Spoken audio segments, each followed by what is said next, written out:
Кыргыз Республикасынын маданиятына эмгек сиңирген ишмер белгилүү жазуучу, журналист Баратбай Аракеевдин бул жарык менен коштошуп кеткенине 1 жылдын жүзү болду. Алыкул Осмонов атындагы улуттук китепканадан анын замандаштары, калемдештери эскеришти. Мектептен эле мыкты окуп, университеттин филология факультетинен Лениндик стипендия алып, кызыл диплом менен бүтүргөн Баратбай Аракеев курч макалалар менен бирге көркөм чыгармаларды да жазган. Баратбай өзүнүн мүнөзү боюнча башкалардан айырмаланып турчу. Açık bolчу, бетке айтчу. Бирок ичинде кире жок эле да. Анан анын мүнөзү таптакыр башка.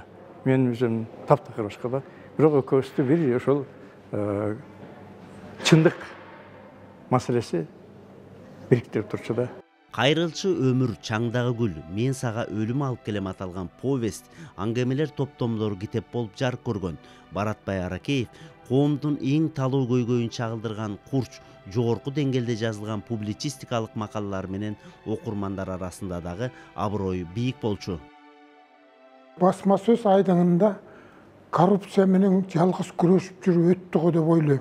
Анткени кандай макала жазса да башында окурманым кечирип кой, бизди жебишкен коррупционерлердин тизмесин айтып кетейин деп тизмелеп бир 20-30 кишини.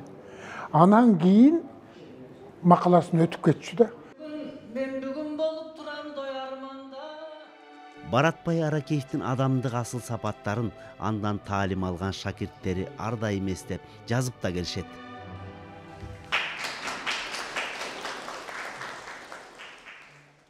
Өзүнүн жазганы менен, өзүнүн жашоодо жүргөнү менен бизге бийик үлгү көрсөттү да. Анан баягы өзүнүн кичине идиреги бар адамдар ошону көрүп туруп эле үлгү алат да. Биз ошондон үлгү алып баягы жазуучулук, журналисттик калемибизди такшалттык.